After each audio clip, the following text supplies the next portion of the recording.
So picture this. You wake up on a Tuesday morning and you're just completely full of vim and vigor. Right, yeah, best feeling. Exactly. You look in the mirror and you decide, today I am going to be a comprehensively good person. Okay, a bold goal for a Tuesday. It is. So you go out into the world, you head to the grocery store, you spend a little extra to buy the cage-free eggs and the organic, locally sourced veggies. Starting strong. Right. And then on the way home, you see a sweet old lady struggling at the crosswalk. So you offer her your arm, you stop traffic, and you help her across the street. Oh, nice. Yeah, you get home feeling fantastic about your place in the universe. But then the omniscient universe goodness accountant just manifests right in your living room. Oh, no. She hits print on her cosmic adding machine, and this miles-long receipt unspools onto your floor. She peers over her glasses and just says, yeah, you failed. That is like the ultimate modern nightmare, and I'm guessing she has the receipts to prove it. Oh, she has brutal receipts. She points out that your so-called organic veggies were actually shipped from halfway across the globe, right? So they have this massive ozone-depleting carbon footprint. Ouch. And that sweet old lady you helped across the street, turns out she was a secret Nazi. Wait, really? Yes, and you just helped her get to a specialty store to buy more Nazi memorabilia, so you tried to do the right thing, and you basically funded environmental collapse and aided a fascist. Which honestly gets to the absolute core of why trying to be, good in our modern world feels so incredibly paralyzing. It really does. It feels completely impossible. Yeah, because we live in a society built on these invisible pretzel-twisty supply chains and hidden consequences. Every single action seems to have a trapdoor. Yeah. You buy a T-shirt, you might be funding a sweatshop. Right. You donate to a charity, you might be lining a corrupt CEO's pockets. Exactly. But that overwhelming paralysis is the exact mission of today's deep dive. We're looking at a stack of incredible source material you shared with us, covering roughly 2,400 years of unbroken human conversation about ethics. And just to be clear to the listener, we are not here to make you feel guilty about your grocery shopping. Definitely not. The mission today is to dig into those texts and build a practical, functional toolkit for your everyday life. We're going to distill all those millennia of intense philosophical debate down to 4 basic questions. Okay, lay them on me. What are we doing? Why are we doing it? Is there something better? And why is it better? I love that. And to figure out how to navigate all those hidden trapdoors in the world, we first kind of have to figure out how to build ourselves, right? Right. We need a baseline architecture for human behavior. So to establish that baseline, let's look at the oldest of the major ethical frameworks. I'll pose a deliberately easy question for you. Should you punch your friend in the face for absolutely no reason? I mean, any rational person is going to say no. Obviously. But the real meat of the issue is why you shouldn't punch them. Yeah, and to answer that why, we look at the ancient Greek philosopher Aristotle and his theory of virtue ethics.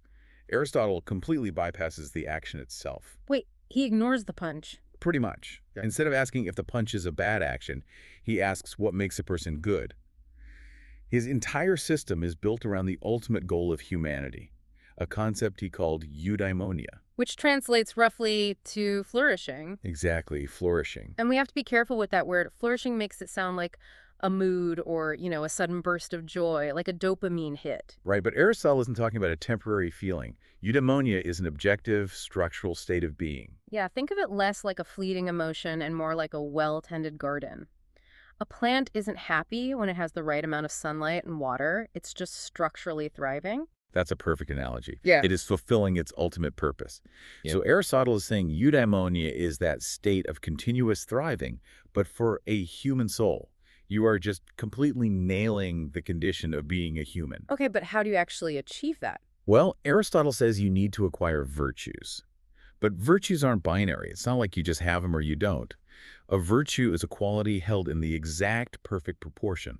He called this the golden mean. Ah, so it's the Goldilocks rule of morality. Not too much, not too little. Exactly. Let's map that onto something volatile like anger. Okay. If you have a severe deficiency of anger, you are essentially a doormat, right? You just stand there passively while someone actively bullies an innocent person right in front of you. Right, which is clearly a vice. But on the flip side, if you have an extreme excess of anger, you completely lose your grip on reality. You drop-kick the bully into a nearby lake and then set his car on fire. Also a vice. A highly illegal one. Yeah. So Aristotle says the exact midpoint, the golden mean, is mildness. Yes. It's the precise, appropriate deployment of righteous indignation, scaled perfectly to the situation. But getting to that midpoint sounds incredibly grueling. I mean, we aren't born virtuous. We don't just wake up knowing the exact proportion of mildness to use in traffic. No, definitely not. And the sources make a great point about this. We are all born with what are essentially neurological starter kits. Yeah. We have these innate baseline tendencies. Yeah, absolutely. Take me, for example. My specific starter kit came heavily pre-installed with a ridiculous inclination toward dutifulness. I'm just a chronic rule follower. Like, to a fault. Oh, completely. I will stand in my bathroom and swish mouthwash for exactly 30 seconds because the bottle explicitly told me to, while my wife is standing right there glaring at me, waiting for me to finish so we can actually have a conversation. That is hilarious. Or at a party. I'm the guy who starts turning down the stereo at 1 a.m. because of the municipal noise ordinance, completely suffocating the vibe. Which means your default setting leans way too far toward excess compliance. But Aristotle argues you can't just throw up your hands and blame your starter kit. You have to physically and mentally override it through habituation. So I have to train my brain to default to it. It's like carving a riverbed. Exactly. Every time I consciously choose to ignore the mouthwash timer, I'm carving a new neurological groove. It's like the friend who decides to learn the bagpipes. Oh, poor neighbors. Right. They don't just pick up this complex instrument and play a flawless tune. They have to practice for thousands of hours, driving all their neighbors completely insane until the muscle memory takes over, and it actually sounds like music. That's habituation in a nutshell. But here's where I really struggle with Aristotle. If finding this invisible golden mean is entirely based on a lifetime of trial and error, isn't that just a highly intellectual way of saying, I know it when I see it? Yeah, that is a huge critique. How do you actually know when you've crossed the line from a virtue into a vice? It just feels incredibly subjective. It is the most persistent criticism of virtue ethics, hands down. It lacks a definitive boundary line. But to fix that subjectivity, we can look at the 20th century philosopher Judith Shklar. What did she say? Well, she recognized how vague the golden mean could be, so she proposed a concept of putting cruelty first. Shklar argued that the willful inflicting of physical pain on a weaker being is humanity's absolute worst vice. Period. Okay, so it gives you a concrete floor. Exactly. By prioritizing the avoidance of cruelty above all other moral considerations, it sets a hard boundary. Whatever the golden mean is in any given situation, it absolutely cannot involve cruelty. Putting a hard boundary on it definitely helps. But even with Shklar's rule, virtue ethics still requires you to spend decades carving those neurological riverbeds. What happens when we don't have 20 years to habituate our mildness? Like if you're in a crisis right now. Right.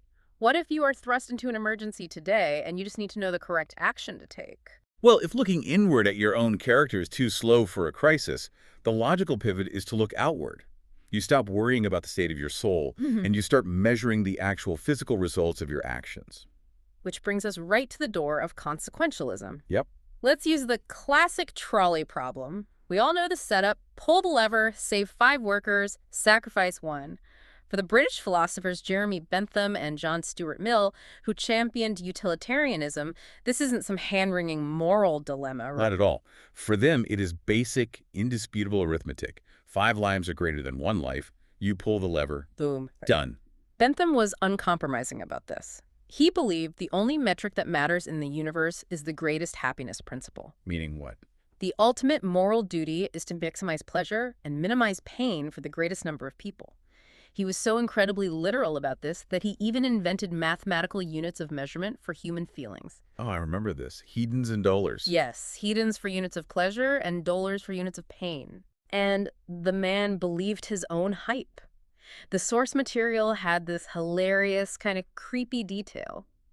Bentham was so dedicated to the concept of public utility that he demanded his actual body be preserved after death so it could continue to serve a purpose. Yes, his auto icon. Right. He had a skeleton stuffed with hay, dressed in his own clothes, and topped with a wax replica of his head because the actual preservation of his real head went horribly wrong. Which is horrifying. And he had the whole thing displayed at University College London. He literally made himself a permanent public exhibit to maximize his utility. But when you apply his mathematical ledger to complex human scenarios, the blind spots of utilitarianism become terrifyingly clear. Yeah, because if the total cumulative happiness is the absolute only math that matters, the entire system can be used to justify atrocities. Let's look at the example of Steve the electrician. Ah, poor Steve. So imagine Steve is at the ESPN Broadcasting Center and he accidentally gets wedged inside a high-voltage transformer. He is actively getting electrocuted. A terrible situation. But if we cut the power to the building to save Steve, the broadcast signal drops, and tens of millions of people around the world miss the final 10 minutes of the World Cup.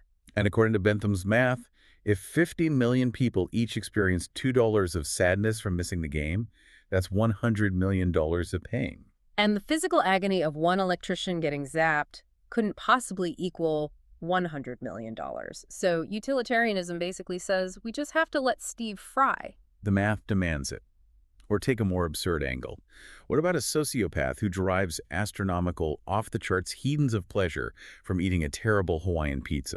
Okay, controversial pizza choice, but go on. If his isolated pleasure mathematically outweighs the mild baseline enjoyment thousands of regular people get from a classic margarita pizza, a strict utilitarian would argue that society should pivot its resources to only produce pineapple pizza. It turns ethics into a hostage situation. We're just held hostage by whoever experiences the most intense pleasure or pain. Exactly. And to rescue us from the tyranny of that spreadsheet, philosopher Bernard Williams introduced the concept of integrity. How does that work? He created a thought experiment about a man named Jim. Jim wanders into a town where a corrupt sheriff, Pete, is about to execute 10 innocent people. Sheriff Pete looks at Jim and makes him an offer. He says, if you take this gun and shoot one of these people yourself, I will let the other 9 go. Wow. So it is the trolley problem, but instead of pulling an abstract lever, you have to look someone in the eye and pull a trigger. Right. And Bentham would say, take the gun, Jim. 1 death is better than 10. But Williams pushes back hard. He argues that utilitarianism completely ignores the individual's soul. Because it demands that Jim instantly become a murderer. Yes. To satisfy an external mathematical equation, it fundamentally fractures his integrity. You cannot demand that a human being completely annihilate their own identity, their own deeply held revulsion to murder, just to balance a cosmic ledger. So, if Bentham makes us cold calculators who are perfectly fine sacrificing electricians to save a soccer broadcast and forces innocent people to shatter their own souls, the math clearly isn't enough. No, it's not. We need a system that completely ignores the unpredictable consequences and judges the intent of the action itself. And that leads us to the 18th century German philosopher Immanuel Kant and the ethical school of deontology, which is entirely based on rules and duties. To understand deontology, let's look at a highly relatable nightmare from the sources. Your friend comes up to you 30 seconds before she walks into a massive, life-changing job interview. Okay. And she asks if you like her new shirt. And it is the most hideously ugly, distracting garment you have ever seen. If you tell the truth, you crush her confidence right before the interview. Do you lie to spare her feelings? Kant's answer is absolute no. You can never lie, under any circumstances whatsoever. That is so harsh. Kant bases his entire moral universe on pure reason and duty. He doesn't care if the truth hurts her feelings, and he doesn't care if a lie would give her the confidence to get the job. The consequences do not matter. The core of his philosophy is the categorical imperative. Which sounds like a sci-fi weapon, but is actually a logic puzzle. The first form of the categorical imperative states that you should only act according to a maxim that you would want to become a universal law. Right. So if you choose to lie to your friend, you are logically endorsing a world where everyone is allowed to lie whenever it's convenient. And in a world where everyone lies, the very concept of truth or promises breaks down. Human communication collapses. Therefore, lying is a logical contradiction and universally forbidden. Exactly. Now, the second form of the imperative is a bit more grounded. It demands that you always treat humanity as an end in itself, never purely as a means to an end. Meaning I shouldn't use people. Right. If you lie to your friend to artificially inflate her confidence, or worse, just to avoid an awkward conversation for yourself, you are manipulating her reality. You are using her as a tool to achieve a specific outcome. But I have to push back on Kant here. The man wrote a dry, joyless treatise on wind, literally just moving air. He was a very literal man. He feels like a strict, humorless headmaster standing over your shoulder, grading a moral report card. If I can never lie, what happens when a polite murderer knocks on my front door? Yes. Kant actually addressed a version of this directly. He knocks on the door, tips his hat, and says, "Excuse me, I'm looking for your brother Jeff because I intend to murder him. Is he hiding upstairs?" Kant seriously argues that I have to look this killer in the eye, tell the truth, and let Jeff die. Yep. Because the alternative is that I'm standing there frantically trying to calculate a universal maxim using pure reason while my brother's life is on the line. It is insane. It sounds horrifying to our modern sensibilities, yes. It is an incredibly rigid, deeply intellectual exercise that can absolutely paralyze you. But Kant would argue that the moment you lie, you insert yourself into the chain of causality, and you own the unpredictable results. So if I lie, If you lie and say Jeff isn't there, and the murderer leaves, but Jeff had actually snuck out the back window and runs right into the murderer in the alley, now Jeff's death is entirely your fault. wow. Because I manipulated reality and it backfired. Right. Kant's system offers a bizarre kind of comfort. If you strictly follow the rules, the terrible things that happen in the world are not your moral burden. You did your duty. The murder is on the murderer. I understand the logic, but it provides zero comfort if Jeff is dead. Kant's manual is far too rigid, and Bentham's math is way too cold. If neither framework feels like it was designed for actual flawed humans interacting on a random Tuesday, how do we find a middle ground? Do we just make up the rules ourselves? That is exactly what the philosopher T.M. Scanlon proposes with his theory of contractualism. It completely revolves around the agreements we make with each other. Let's test this with the ultimate modern dilemma. You are in a grocery store parking lot. It's raining. You just finished unloading your bags into your trunk. Your empty shopping cart is sitting there. I know exactly where this is going. The cart return corral is 40 yards away. Do you walk through the rain to return the cart, or do you abandon it wedged between two parked cars? Scanlon asks us to imagine a massive thought experiment to solve this. Imagine we are all enemies locked in a miserable, muddy trench war. We're exhausted, the conditions are horrific, and we finally call a truce. We sit down in the mud to try and build a functional society together. Okay, how do we agree on the laws? Scanlon says the only rules that pass the test are the ones that no reasonable person could reject. So if a guy in a bright yellow Lamborghini decides he's going to use the highway breakdown lane to skip an hour of gridlock traffic, we all reasonably reject that rule. Right, because if everyone is allowed to do that, the breakdown lane just becomes another traffic jam, and emergency vehicles can never reach accidents. Precisely. Now apply that logic to the shopping cart in the rain. Sitting in our trench, we would all look at each other and agree, you must return the cart so it doesn't roll away and dent someone's car unless the grocery store explicitly employs someone whose sole job is to collect them. Exactly. No reasonable person could reject that basic compromise. Contractualism feels like the two-page quick start guide that comes with a complicated piece of tech, completely replacing Kant's incomprehensible 300-page manual. It's very practical. But does it aim too low? I mean, if I just hit the bare minimum requirement of don't be a jerk to my neighbor so they aren't a jerk to me, do I pass the test? It feels like we're aiming for a C- in morality. Contractualism definitely sets a functional floor for society, but you're right, it doesn't build a ceiling. To push past that bare minimum, we can look to the Southern African philosophy of Ubuntu. Yeah, this was fascinating in the sources. This concept was described beautifully by figures like Nelson Mandela and the theologian John S. Mbidi. Ubuntu translates roughly to, a person is a person through other people, or simply, I am because we are. Which is a massive structural shift in how we view the self. In the West, we lean heavily on Descartes' I think, therefore I am, which isolates the individual. My existence is entirely contained in my own brain. Right. But Ubuntu completely shatters that isolation. It says our very existence, our identity, is conditional on the web of people around us. It changes the entire motivation behind our actions. Under Ubuntu, we don't just owe our neighbors a baseline of respect to prevent a chaotic trench war. Their health is literally our health. Their joy is our joy. So when you view reality through that lens, walking that shopping cart 40 yards through the freezing rain isn't some burdensome contractual obligation. Exactly. It's an active act of communal preservation. You return the cart because making the world slightly less frustrating for the next random shopper inherently makes the world better for you. You are part of the same organism. But if we pull that thread, how far does the obligation go? If my existence is deeply tied to the existence of everyone else, do I have to sacrifice my entire life for strangers? Let's push this to the extreme. If I see a burning building, do I have a moral obligation to run inside to save strangers, even if I have no training and I will almost certainly die? The philosopher Susan Wolf tackles this exact limit in her brilliant essay, Moral Saints. She argues that a person who dedicates every waking second of their life to maximizing the happiness of others, a person she calls a happiness pump, actually becomes a deeply tragic, one-dimensional figure. Because if you are a true moral saint, you can never justify sitting down to read a Victorian novel. No, definitely not. You can never spend an afternoon learning how to make the perfect pâté or playing a video game or watching a movie. Every single second you spend doing something purely for your own enjoyment is a second you should have spent helping orphans or protesting injustice. Right. You lose all the texture of being alive. You just become a bland battery powering the rest of the world. It's exhausting just thinking about it. And to illustrate how unreasonable that total sacrifice is, the sources highlight Judith Jarvis Thomson's wild thought experiment. The violinist one. Yes. Imagine you are kidnapped in the middle of the night by a fanatical group called the Society of Music Lovers.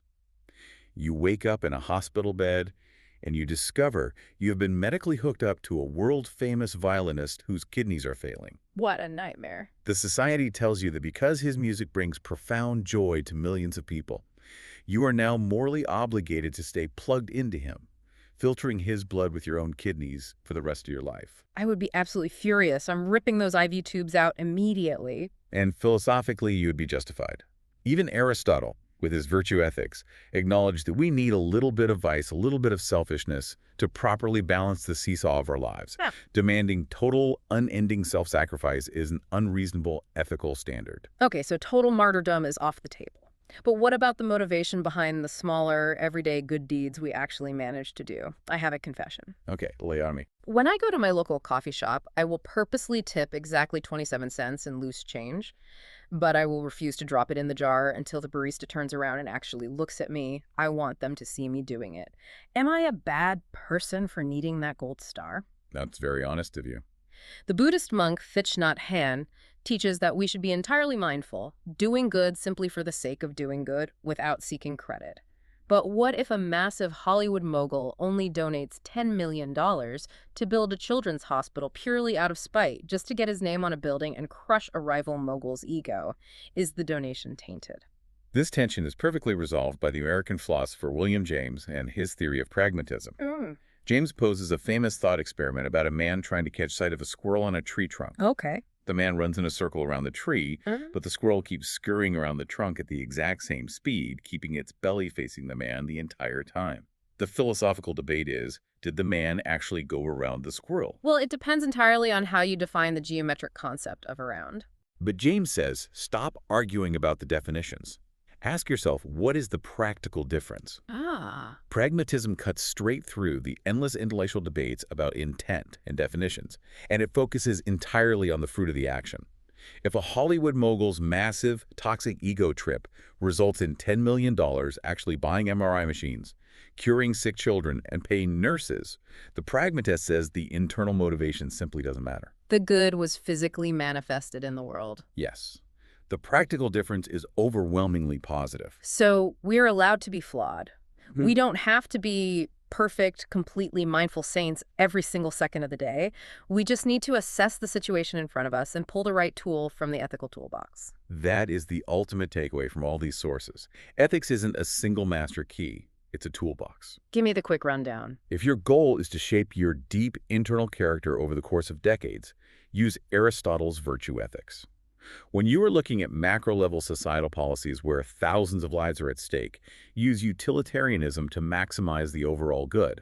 Use Kant's deontology as a hard check to ensure you never manipulate people as mere objects. Use Scanlon's contractualism and the spirit of Ubuntu to govern how you treat your neighbors in the grocery store parking lot. And finally, use pragmatism to stop overthinking your petty motivations and just get the good work done. Because the reality is, you are going to fail. You are going to accidentally act like a jerk. You're going to leave the shopping cart in the rain, or snap at your partner, or make an ego-driven donation. But as the playwright Samuel Beckett famously said, fail again, fail better.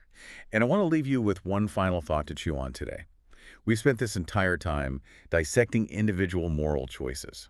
But if our decisions are so heavily dictated by the neurological starter kits we are born with, by the environments we are raised in, and by the Ubuntu web of people constantly surrounding us, can any of us truly claim full, independent credit for our own goodness? Oh, that's heavy. Or is being good inherently a team sport, that we are secretly playing with billions of strangers every single day. That reframes everything. So tomorrow, when you wake up full of vim and vigor and you go out to buy those cage-free eggs and help that old lady across the street, just hope the universe goodness accountant's receipt printer is permanently jammed. Until next time.